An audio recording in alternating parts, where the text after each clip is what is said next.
Attorney general Irfan Qadir साहब भी हमें ज्वाइन कर चुके हैं। इस अहम फैसले के हवाले से हम उनकी भी कानूनी राय ले लेते हैं।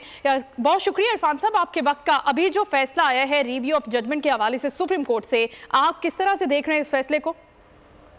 इसमें बहुत से कानूनी सुकम हैं और मेरे नजदीक तो ये फैसले की कोई कानूनी हैसियत नहीं है। सबसे बड़ी बात तो ये है कि ये जो बेंच कॉन्स्टिट्यूट किया गया था, ये चीफ जस्टिस ने अपनी मर्जी से कॉन्स्टिट्यूट उस वक्त किया जबकि एक कानून आ चुका था और उस कानून के मुताबिक बेंचेस कॉन्स्टिट्यूट सिर्फ जो चीफ जस्टिस और 2 सीनियर मोस्ट जजेस जो है वो मिलके कॉन्स्टिट्यूट कर सकते हैं।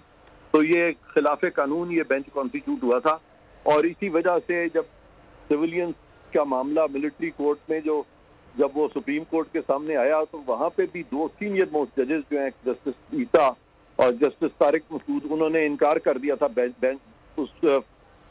पे बैठने से। उन्होंने कहा था ये बेंच गलत कॉन्स्टिट्यूट हुआ है कानून के मुताबिक। ये वाली कानून साजी के बाद बिल्कुल कानून साजी हो चुकी थी और उस कानून साजी को वो कानून साजी पहले मुअत्तल हुई थी, उसका फैसला आज तक इन्होंने नहीं किया और अपनी तरफ से उसको मुअत्तल किया हुआ जो कोई ये कर भी नहीं सकते मुअत्तल।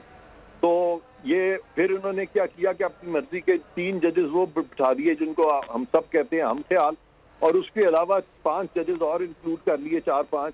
ये वो जजेस थे जो कि out of turn supreme court में आए थे और मरहून मिन्नत थे चीफ जस्टिस के, सो इनसे भी कोई ऐसी तवक्को नहीं थी।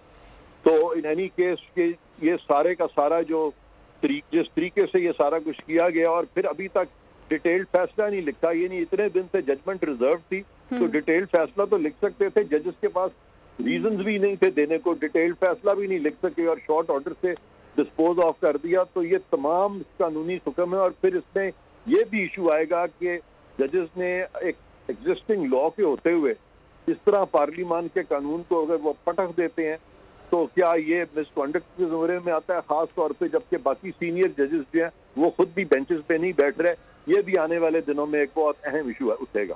ठीक है, लेकिन इरफान साहब 184(3) इसके तहत ये जो कानून साजी है, इसे जो सुप्रीम कोर्ट ने कलअदम करार दी है, आप क्या समझते हैं कि कानूनी तौर पर ये बिल्कुल दुरुस्त है या इसके अंदर अभी मजीद बहस भी हो सकती है, मजीद प्रोसीडिंग हो सकती है, इस पर बात हो सकती है अभी आगे जाकर? नहीं, मैं तो सुप्रीम कोर्ट का फैसला तो मैंने आपको सारी वजूहात बता दी है कि बिल्कुल ही गलत है, सरीहन खिलाफ आईन और खिलाफ कानून है। ठीक है, लेकिन अब क्या होगा, आगे क्या होगा, आगे इसको किस तरह से टेकअप कर सकती है पार्लियामेंट? अब नहीं, पार्लियामेंट जो है वो इस फैसले को, मेरा ख्याल है इस फैसले को पार्लियामेंट को जरूरत ही नहीं है। वो पार्लियामेंट क्यों मानेगी इस फैसले को? पार्लियामेंट का कानून अपनी जगह मौजूद है। तारीख का अमीर,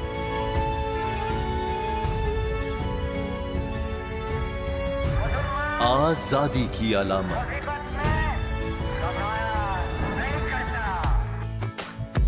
हुस्न का आईनादार,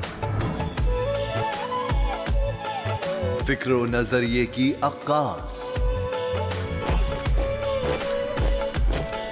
सरफराजी का गवाह, यानी हम सब का निगहबान पाकिस्तान।